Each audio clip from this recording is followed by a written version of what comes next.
Desde que profundicé en este universo oscuro, creé una selección de canciones de Blind Mills y Allie Beasts especialmente para ellos. Era como si me estuvieran guiando a través de un ritual de iniciación en las sombras, algo que compartí con un amigo cercano. A partir de ese momento todo se transformó. Perdí toda sensación de privacidad, como si hubiera abierto puertas que nunca debieron haberse abierto. Y lo que salió a la luz fue aterrador. Siento que me convertí en un conducto, un puente hacia fuerzas que no entendía. Mi vida estaba llena de energías llenas de ira y nadie a mi alrededor se daba cuenta de lo que estaba haciendo. Nadie sabía que practicaba rituales ocultos, que invocaba entidades sobre las que no tenía control. Una noche, algo chocó contra mí con una fuerza abrumadora. Era como si un peso de 150 kilos me aplastara, una presencia tan maligna que nunca había sentido nada parecido. La presión era insoportable, como si algo estuviera sentado sobre mi pecho.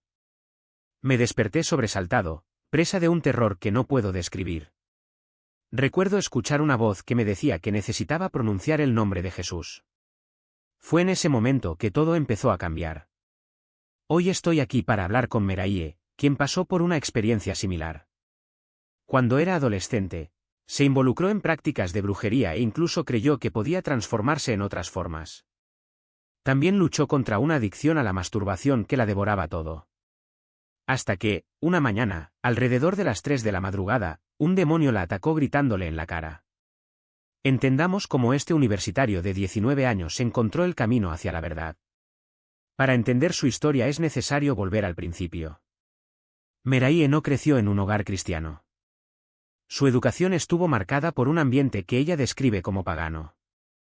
Su madre, criada en la iglesia bautista, no transmitió estos valores a sus hijos. La dinámica familiar era de abandono emocional, donde cada uno se cuidaba. El origen de esta mentalidad proviene de generaciones anteriores.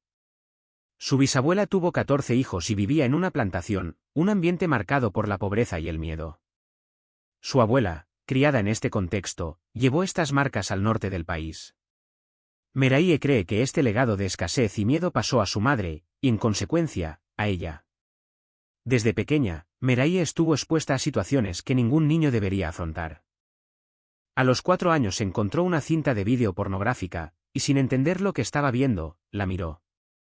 Eso desencadenó una adicción a la masturbación que duró una década, hasta que, a los 14 años, encontró la curación a través de la fe.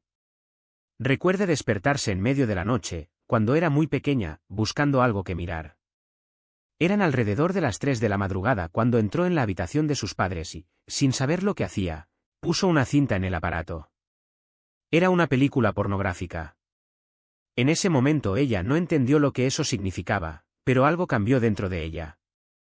Era como si un espíritu de perversión se hubiera apoderado de su vida, trayendo vergüenza y un sentimiento constante de que necesitaba ocultar secretos.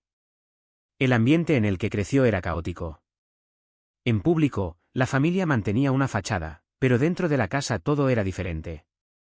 Su madre luchó contra la adicción, al igual que otros adultos a su alrededor. Meraye siempre dice que la infancia es un privilegio, un periodo de inocencia que muchos no tienen la oportunidad de vivir plenamente. Estuvo expuesta a situaciones que debería haber evitado, pero hoy perdona a su madre, quien en ese momento no tenía fe. Hoy, su madre encontró la salvación y Meraye está agradecida por ello. La realidad que vivió fue intensa. Su madre la llevaba, junto con sus 2 hermanas, a la casa de un tío que era narcotraficante. El lugar era una choza de 2 habitaciones, en condiciones precarias, donde vivían 8 niños. El tío fumaba crack abiertamente y los niños corrían por la casa mientras los adultos se drogaban. Meraye recuerda una noche en particular cuando tenía 6 o 7 años. Su madre los dejó allí y desapareció. La casa estaba a oscuras, llena de un denso humo, resultado de los cigarrillos y el crack que se consumían sin parar. La única luz procedía de la televisión, que mostraba programas policiales, escenas del crimen y violencia. Mirando hacia atrás, todo parece irónico. Ella estaba allí, en medio de la habitación, observando la escena. En la cocina, su prima preparaba galletas mientras su tío, a su lado, fumaba crack con una precisión casi ritual. Los bebés gateaban por el suelo y, al día siguiente, todos tendrían que ir a la escuela. Era una realidad absurda, Pero en ese momento parecía normal. Destruir, y eso es exactamente lo que me hizo. Cada vez que me entregaba a este ciclo de promiscuidad, era como si estuviera firmando un contrato invisible con algo que no entendía. Buscaba validación, cariño, cualquier cosa que llenara ese vacío que había ido creciendo dentro de mí desde que era niña. Pero cuanto más buscaba, más se ensanchaba el agujero. Fue una trampa perfecta. El enemigo me hizo creer que el placer momentáneo era amor, que la atención de los demás era cuidado, que el dolor que sentía después era solo el precio a pagar por ser deseado. En la escuela, me convertí en la chica que todos conocían pero que nadie conocía realmente. Llevaba ropa corta, mucho maquillaje, me reía demasiado fuerte, como si estuviera gritando al mundo, mira, existo. Pero por dentro yo era un fantasma. Cada mirada, cada toque, cada palabra susurrada en los pasillos solo reforzaba la mentira de que mi valor estaba en lo que podía ofrecer, no en quién era. Y lo peor es que, en ese momento, ni siquiera sabía que era mentira. Pensé que tenía el control, que estaba eligiendo mi propio camino. Pero en realidad, yo era solo una marioneta en manos de algo mucho más grande y oscuro. Las cosas empeoraron cuando comencé a involucrarme con personas mayores. Tenía 12, 13 años y ya salía con hombres de entre 20 y 30 años. Me compraron cosas, me llevaron a lugares, me hicieron sentir especial. Pero lo que no entendía era que para ellos yo no era más que un juguete desechable. Me entregué por completo, creyendo que finalmente encontraría a alguien que me amara de verdad. Pero al día siguiente desaparecieron, o peor aún, me trataron como si fuera una molestia. Y regresaría a casa, a ese mismo ambiente caótico, con el mismo sentimiento de abandono, solo que ahora con una capa extra de vergüenza. Mientras tanto, mi madre se revolcaba en sus propios demonios. Se involucró con un hombre violento, un narcotraficante que la agredió física y emocionalmente. Vi las heridas, escuché los gritos, sentí el miedo en el aire. Pero nunca hablamos de eso. Era como si todos hubiéramos firmado un pacto de silencio para fingir que todo estaba bien. Recuerdo una noche que llegó borracho a casa y empezó a romperlo todo. Mi madre intentó calmarlo, pero él la arrojó contra la pared. Corrí al dormitorio, cerré la puerta con llave y me quedé allí, acurrucada, escuchando los sonidos de violencia al otro lado. A la mañana siguiente apareció con un ojo morado y una sonrisa forzada, como si nada hubiera pasado. Y aprendí, una vez más, que el dolor es algo que hay que tragar, no compartir. Fue por esta época cuando comencé a cortarme. Al principio, eran solo pequeños rasguños, apenas perceptibles. Pero con el tiempo, las cuchillas se hicieron más profundas y las cicatrices más visibles. Era la única manera de sentir algo real, de transformar el dolor emocional en algo físico que pudiera controlar. Me corté en brazos, piernas, en lugares que nadie podría ver. Era mi secreto, mi válvula de escape. Y, en cierto modo, también era una forma de castigo. Creí que merecía sufrir, que algo andaba mal en mí para traer tanto dolor. Entonces, si me lastimo, tal vez el universo dejaría de castigarme. Pero el enemigo no quedó satisfecho. Quería más. Y así fue como, a los 14 años, me relacioné con un hombre que me introdujo en el mundo de las drogas. Ya no eran solo restos de crack lo que veía en casa de mi tía. Ahora eran pastillas, cocaína, alcohol excesivo. Me hundí rápidamente, como si corriera hacia un abismo. Las drogas me dieron una falsa sensación de control, de poder. Me hicieron olvidar, aunque fuera por unas horas, todo el dolor que llevaba. Pero, por supuesto, era solo otra ilusión. Cada vez que lo usé me perdí un poco más. Y lo peor es que lo sabía. En el fondo sabía que me estaba destruyendo, pero no podía parar. Era como si una parte de mí quisiera desaparecer, quisiera que todo terminara. Y entonces, un día, casi lo logró. Fue una noche que estaba solo en mi habitación, drogado y borracho, con una espada en la mano.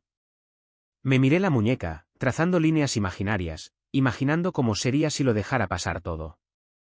Lo había intentado antes, pero esta vez algo dentro de mí se sentía diferente. Estaba cansado. Cansado de luchar, cansado de fingir, cansado de existir. Y fue en ese momento que algo pasó.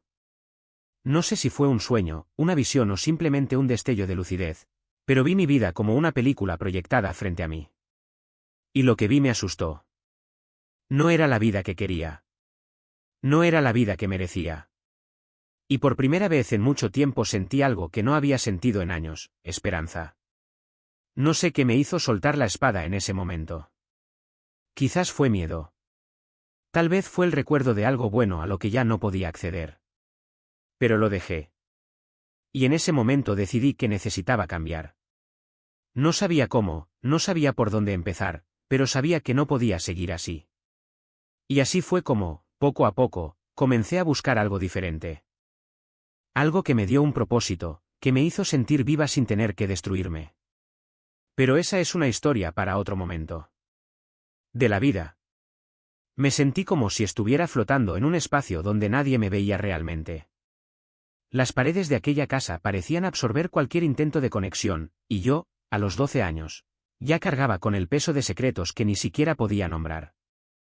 La vergüenza era una sombra constante, algo que tragaba con el desayuno, algo que me hacía bajar la vista cuando me encontraba con los ojos de mi madre en el espejo del baño. Ella no preguntó, yo no le dije. Fue un acuerdo tácito, como si el silencio fuera la única manera de sobrevivir a lo que ya nos había roto. El embarazo de mi hermana mayor llegó como un terremoto. No de esos que derriban edificios, sino de esos que agrietan el suelo bajo tus pies, dejándolo todo inestable. Escondió su barriga hasta que no pudo más, y cuando mi madre se enteró, fue como si el mundo se hubiera detenido a respirar hondo antes de colapsar. $13 la hora, 3 hijos y ahora un nieto en camino. No había ningún plan, no había red de seguridad. Solo la muda desesperación de quienes sabían que, una vez más, tendríamos que dar la vuelta. Pero algo cambió cuando nació mi sobrino. Era pequeño, frágil, y en sus ojos vi algo que no podía describir: esperanza, tal vez. O simplemente la promesa de que, si no fuera por nosotros, al menos por él, valdría la pena intentarlo. Mi madre, tras la muerte de mi abuela, se había hundido en un pozo sin fondo. El juego, las drogas, la venta de pastillas en las calles, era como si estuviera persiguiendo algo que nunca lograría. La acompañé en algunos de estos partos, no por elección propia, sino porque era el único momento en que parecía necesitarme. Ella me decía, quédate aquí, no te bajes del auto, mientras desaparecía en callejones o edificios en ruinas. Obedecí, no sin antes notar cómo le temblaban las manos al contar el dinero, cómo su voz se volvía más áspera cuando alguien la presionaba. Ella no estaba mal. Ella era solo una mujer destrozada que intentaba mantener la cabeza fuera del agua, y nosotras, sus hijas, éramos las piedras atadas a sus pies. Cuando mi hermana mayor se fue, no sé si por cansancio, por vergüenza o por algo que nunca nos contó, la casa quedó aún más vacía. Eso nos dejó a mí, a mi hermana mediana y a mi madre, 3 personas que compartíamos el mismo techo pero vivíamos en realidades paralelas. Estaba en 8º grado y ya había aprendido que amar a alguien no significaba que me gustara quien era. ¿Me amaba mi madre? Tal vez. Pero su amor estuvo envuelto en críticas, en palabras que cortan más profundamente que cualquier cuchillo. Eres estúpido, nadie te querrá, mírate, igual que tu padre. Guardé cada uno de ellos, como si fueran prueba de algo que todavía no entendía. Entonces, un día, todo cambió. No fue de repente, como en las películas, sino poco a poco, como la marea que sube sin que te des cuenta hasta que tienes los pies en el agua. Mi hermana mediana empezó a ir a la iglesia. No sé si fue por desesperación, curiosidad o algo que ella vio en mí y no tuvo el valor de decir. Ella me invitó a ir con ella. Me reí. ¿Iglesia? ¿En serio? Pero fui. No por fe, no por creencia, ni siquiera sabía que era eso, sino porque, por primera vez en años, alguien se había acercado a mí sin pedirme nada a cambio. Y en ese lugar, entre gente que cantaba con los ojos cerrados y hablaba de un amor que no exigía nada a cambio, sentí algo extraño, una grieta en la armadura que había construido alrededor de mi corazón. No fue un milagro. Fue solo el comienzo de la comprensión de que tal vez no necesitaba cargar con todo sola. Hablando de algo que ella misma había experimentado. De hecho, mi madre encontró a Jesús mucho antes de que yo imaginara que podría suceder. Siempre ha tenido una relación complicada con la fe, o más bien, la falta de ella. Creció en un hogar donde la religión era vista como algo distante, casi una obligación social, no una verdad. Pero en algún momento empezó a sentir un vacío que ni las drogas, ni las relaciones, ni el trabajo podían llenar. Fue entonces cuando una amiga de la iglesia, alguien a quien apenas conocía, simplemente la invitó a un servicio. No fue una invitación dramática, ni llena de promesas. Era solo una, ven, si quieres. No tienes que creer en nada. Solo ven. Y ella se fue. No por curiosidad, no por desesperación, sino porque, en ese momento, no tenía nada que perder. Y allí, entre gente que no conocía, escuchando palabras que no entendía del todo, sintió algo que nunca antes había sentido, una paz que no venía de afuera, sino de adentro. No era un rayo de luz que caía del cielo, ni una voz audible. Era solo una certeza, casi imperceptible, de que había algo más grande cuidándola. Y eso la asustó. Porque por primera vez se dio cuenta de que no tenía el control. Pero el cambio no se produjo de la noche a la mañana. Regresó a casa, continuó su vida como antes, pero algo había cambiado. Comenzó a leer la Biblia en secreto, como si fuera un secreto vergonzoso. Después empezó a ir a la iglesia los domingos, pero solo cuando nadie miraba. Hasta que, un día, simplemente dejó de usarlo. No fue una gran decisión ni un juramento solemne. Fue simplemente suficiente. Y poco a poco las cosas empezaron a encajar. No porque la vida se volviera fácil, ni mucho menos, sino porque dejó de luchar sola. Cuando nos llamó ese día para hablar sobre el sermón, no era una predicación. Era simplemente una madre tratando de compartir algo que le había salvado la vida. Y yo, que llevaba años intentando transformarme en otra persona, escuché aquellas palabras sobre brujería y algo dentro de mí se rompió. No fue miedo. Fue un reconocimiento. Como si, de repente, comprendiera que todos esos intentos de moldearme, de esculpirme en algo que no era yo, eran solo una forma de escapar de quien realmente era. ¿Y quién era yo, de todos modos? Alguien roto, sí, pero también alguien que, sin saberlo, estaba siendo buscado. Totalmente salvado. Recuerdo cuando en la casa anterior descubrimos que mi hermana estaba embarazada y yo también. Ella habló un poco de Jesús y sentí que la escuchaba absorbiendo la palabra de Dios, pero aún así seguía usando opioides. Ella todavía estaba adicta a las drogas. No hubo muchos cambios en su estilo de vida, pero algo en ella se estaba suavizando. Todavía no se había entregado completamente a Cristo. E incluso allí, en la casa, cuando me habló del sermón, creo que estaba tan emocionada como yo. Escuché los sonidos de la iglesia de fondo. Estaba ansiosa por escuchar esa palabra nueva, la verdad, porque, verá, había crecido en una iglesia corrupta, donde había abuso sexual, explotación parental y cosas por el estilo. Entonces escuchó a este pastor, su nombre es Stephen Darryl, y cualquiera que lo conozca sabe que lo amo, y me contó algo sobre la brujería. No recuerdo las palabras exactas, pero sé que me impactó profundamente. Por eso subí a mi habitación y oré. Pero incluso después de que me enfermé, ella todavía no estaba a salvo. Todavía luchaba contra la adicción. José todavía era parte de su vida. Ella tuvo su propia batalla. Al final, acabó entregándose a Cristo. Hoy ella es una guerrera para él. Pero su viaje fue diferente al mío. Traumas que no habían sido resueltos en su proceso de santificación. Nada es inmediato, ¿verdad? Las cosas no suceden de la noche a la mañana. Entonces, después de escuchar todo eso, con el Espíritu Santo diciendo que las prácticas bíblicas eran malas, subí a mi habitación. Veamos lo que pasó. Recuerdo que después de orar durante 3 días, algo cambió. Estaba exhausto, completamente agotado. Tenía mi propia habitación y me desperté cubierta de sudor. Aparecieron moretones por todo el cuerpo. No podía dormir más de 2 horas seguidas. Creo que por haber sido medium, canalizador e incluso transformador de los espíritus que había atraído a mi vida, ellos estaban furiosos. Sabían que estaba a punto de salvarme. Siempre escuchamos que no se debe mezclar luz y oscuridad, y esos demonios sabían que se les acababa el tiempo. Nunca había sentido una tortura así hasta que comencé a orar. Era obvio que esto era verdad, y la única manera de dormir era jugando Souls 91.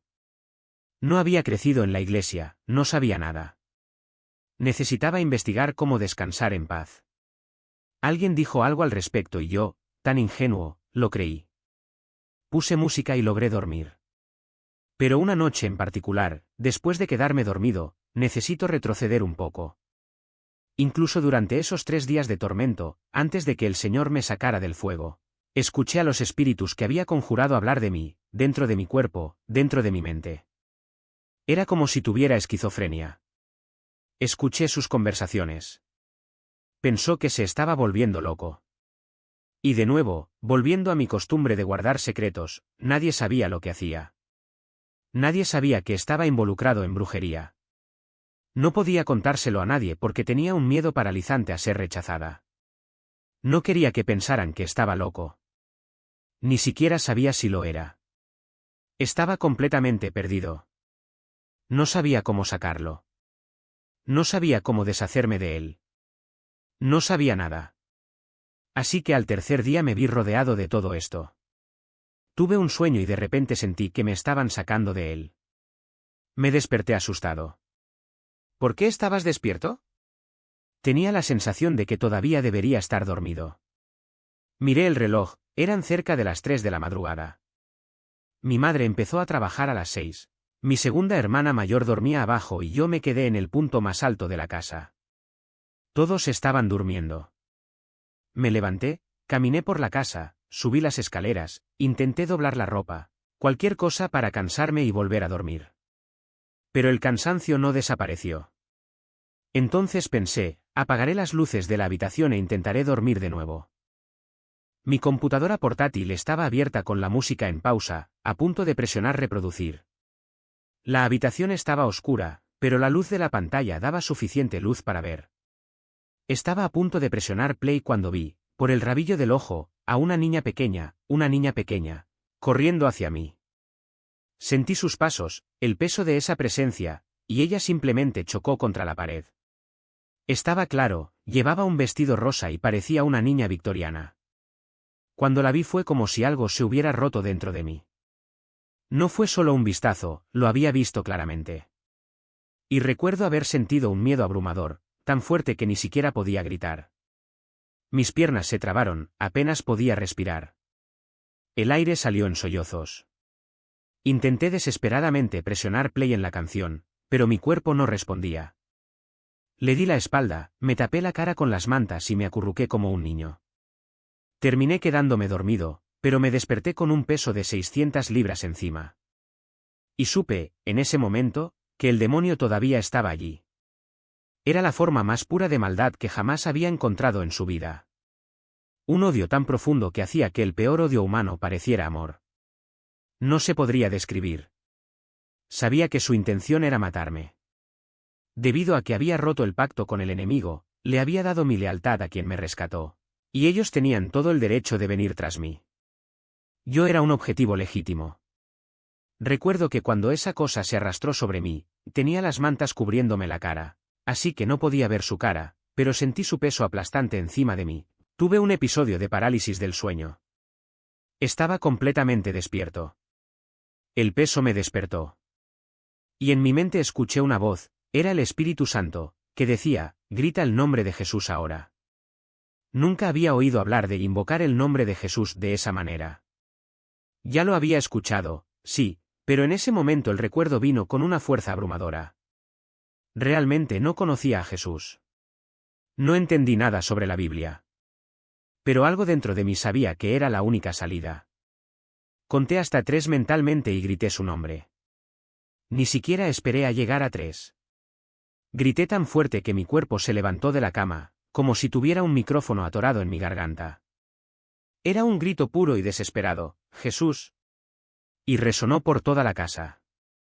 Todos estaban durmiendo.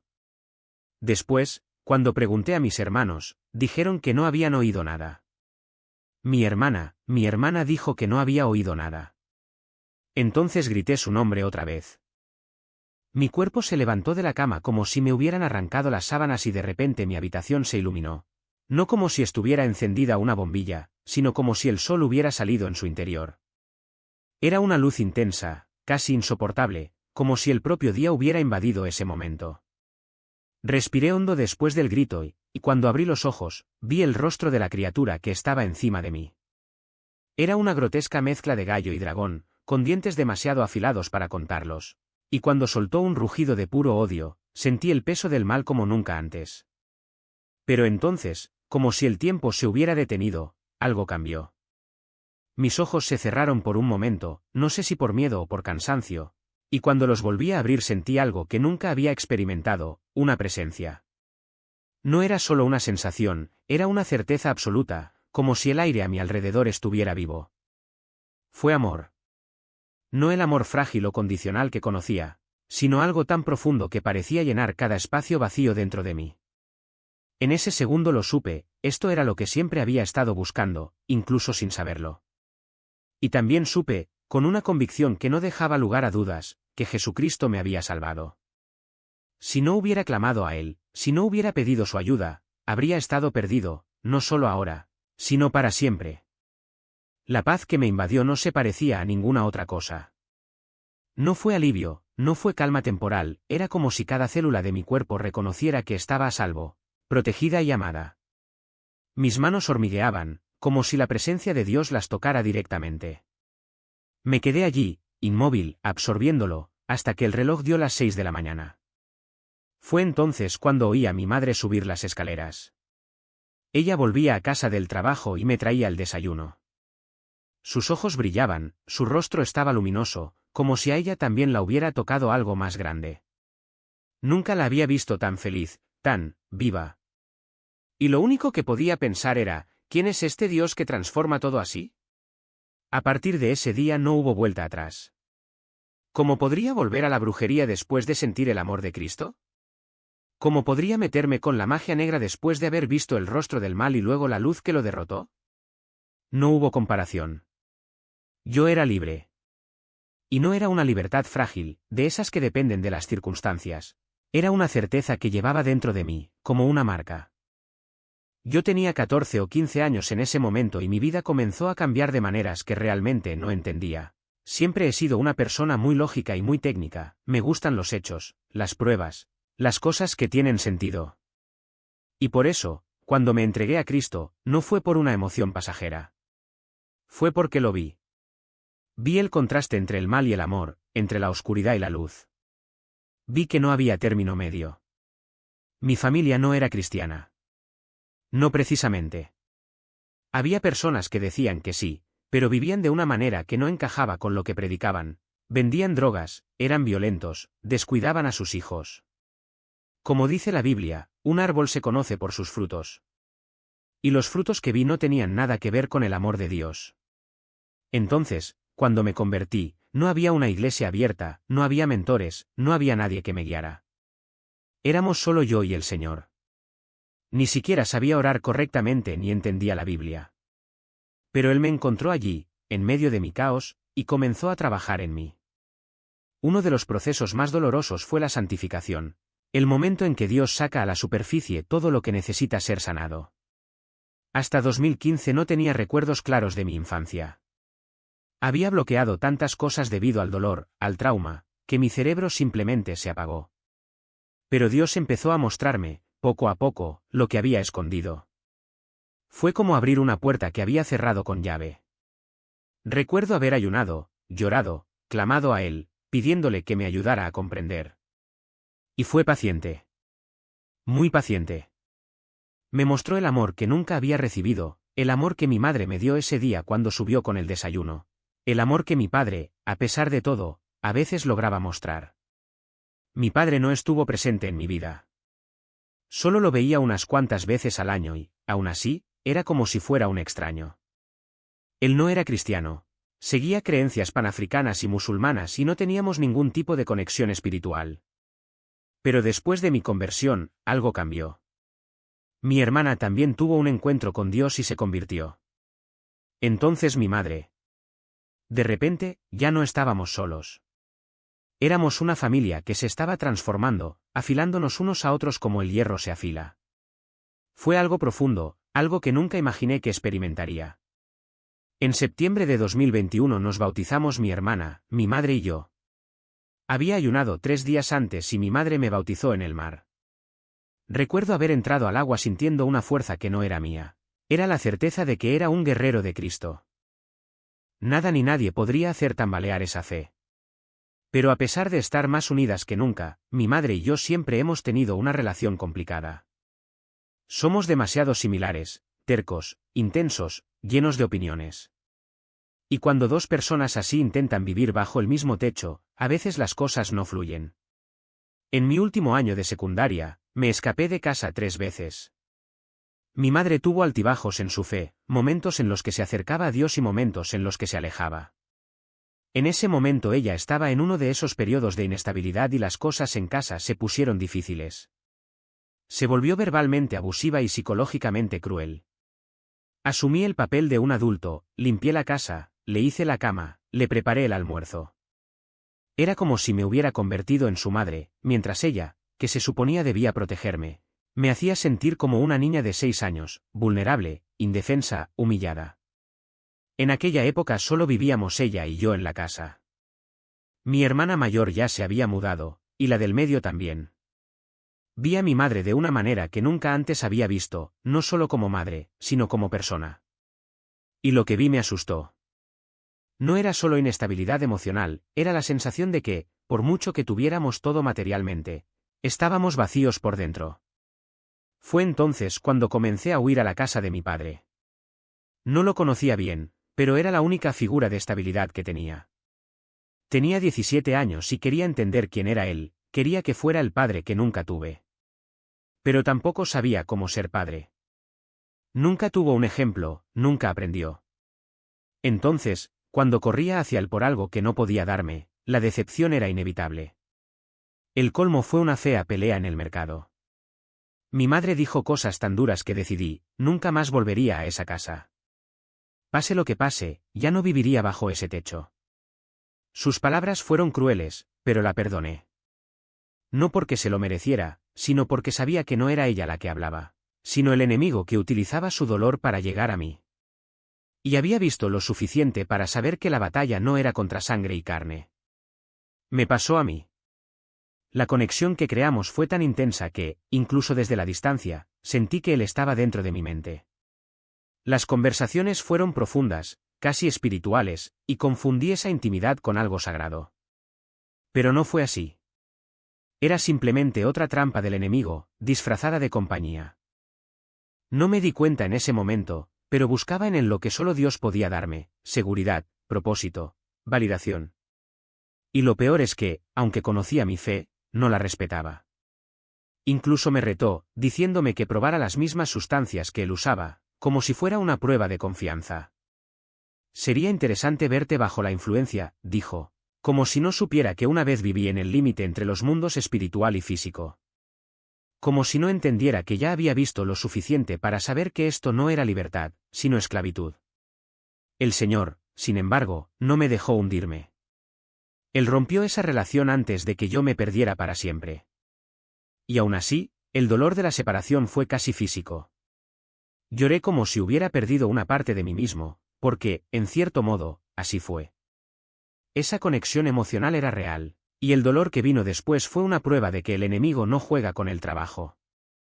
Él sabe cómo sostenernos a través de las heridas que ya cargamos, la soledad, el rechazo, la necesidad de ser vistos.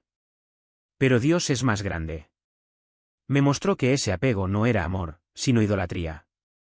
Y que, por mucho que me doliera, necesitaba cortar ese vínculo no solo exteriormente, sino también espiritualmente. Oren por liberación. Renuncié a ese vínculo y le pedí al Señor que me devolviera lo que el enemigo me había robado. Y lo hizo. No de golpe, sino poco a poco, como siempre. Hoy, mirando hacia atrás, veo cómo el Señor usó incluso ese error para enseñarme. Aprendí que la codependencia no tiene por qué ser física para ser peligrosa. Que el corazón humano es terreno fértil para el enemigo cuando no está arraigado en Dios. Y que, por mucho que la soledad dé miedo, es mejor que estar acompañado de la persona equivocada. Pero el diablo no se rinde fácilmente. Él sabe dónde somos débiles y regresa siempre que puede. Después de esa relación, intentó atacarme de otras maneras, a través de la duda, el miedo a no ser lo suficientemente bueno, la tentación de buscar consuelo en cosas que no eran de Dios. A veces era una canción que me traía recuerdos dolorosos. Otros, un pensamiento intrusivo que me hizo cuestionar mi salvación. Pero ya había aprendido, cuando el enemigo susurra, yo levanto la voz en alabanza. Cuando intenta arrastrarme al pasado, declaro la palabra. Y cuando me muerde la soledad, recuerdo que no estoy solo, Dios está conmigo y nunca me dejará. La caminata aún no ha terminado. La santificación es un proceso y el Señor continúa moldeándome. Pero ahora lo sé, no importa lo que el enemigo intente usar contra mí, Él no tiene la última palabra. Porque mayor es el que está en mí que el que está en el mundo. Y eso es libertad. La verdad es que Dios siempre actúa a nuestro favor, incluso cuando no lo vemos. En esa relación, por ejemplo, Él me protegió de algo que podría haber sido aún más devastador. Era un vínculo que no solo era emocional o espiritual, sino que si hubiera llegado a buen término físicamente, habría dejado huellas profundas. La distancia fue una misericordia disfrazada, un escudo que el Señor usó para preservarme. Aún así, incluso con esta protección, tuve que tomar una decisión, renunciar por completo a esa conexión, cortar los lazos y permanecer en obediencia. Y eso es lo que quiero animarte a hacer hoy. Si estás luchando con algo similar, una relación que no te fortalece, una amistad que te aleja de Dios o cualquier cosa que no esté alineada con su voluntad, no te rindas. Mantente fuerte. No esperes encontrar en una persona lo que solo Dios te puede dar. Ser paciente. El Señor ya tiene a alguien preparado para ti, alguien que caminará a tu lado en fe, que te respetará y honrará el propósito que Dios ha puesto en tu vida. Una de las batallas más grandes que enfrenté fue aprender a vivir sola, sin depender de alguien que me complete. Soy responsable, cuido mi vida, mantengo mi pureza ya sea emocional, espiritual o física, porque sé que mi cuerpo es templo del Espíritu Santo. No se trata de esperar a un hombre, sino de vivir según lo que Dios tiene planeado para mí. Y si su plan incluye una relación, que sea una que glorifique su nombre, no una que me haga comprometer mis valores. El enemigo es astuto. Él sabe exactamente qué nos atrae, que nos hace bajar la guardia. Ese chico parecía tener luz, pero la oscuridad detrás de él era mayor de lo que podía imaginar. Él no estaba dispuesto a cambiar y yo no podía conformarme con nada menos de lo que Dios tenía para mí. La Biblia dice que las malas compañías corrompen las buenas costumbres, 1 Corintios 3:33, y vi que esto sucedía a mi alrededor. Cuando no tenemos comunión con personas que comparten la misma fe, es fácil desviarnos. Pero aún así, Dios me sostuvo. Su gracia me mantuvo, incluso cuando no tenía a nadie a mi lado para recordarme la verdad. Fue en este lugar de soledad donde aprendí a depender enteramente del Espíritu Santo. Y eso fue poderoso. Él me dio el testimonio que tengo hoy, por lo que puedo decir con convicción. Si estás involucrado en alguna práctica que no glorifica a Dios, ya sea subliminal o cualquier otra forma de manipulación o control, debes arrepentirte y renunciar ahora. Esto no es una broma. Es brujería. Abre puertas para que el enemigo actúe, distorsiona lo que Dios creó con un propósito. Dios nos hizo a su imagen, y todo lo que pervierte, que viene del maligno. Puede parecer dulce, inofensivo, pero recuerda, el enemigo se disfraza de ángel de luz. No caigas en esa trampa. Si no sabes cómo arrepentirte, di en voz alta, en el nombre de Jesús. Me arrepiento de haber abierto puertas a través de la práctica específica. Renuncio a todo vínculo espiritual y a toda experiencia relacionada con él, en el nombre de Jesús. Habla con autoridad. Renunciar. Cierra esas puertas. Y si estás luchando contra el miedo, ese miedo a estar solo, a no ser amado, a no encontrar a alguien, declaro sobre ti, el amor de Dios es mayor. Tu paz es sobrenatural. No permitas que el enemigo te robe tu confianza en el Señor. Usted no está solo. Él está trabajando en tu nombre, incluso cuando no lo ves. Confianza. Esperar. Y sobre todo, mantente firme en la palabra. Porque al final la victoria ya es nuestra.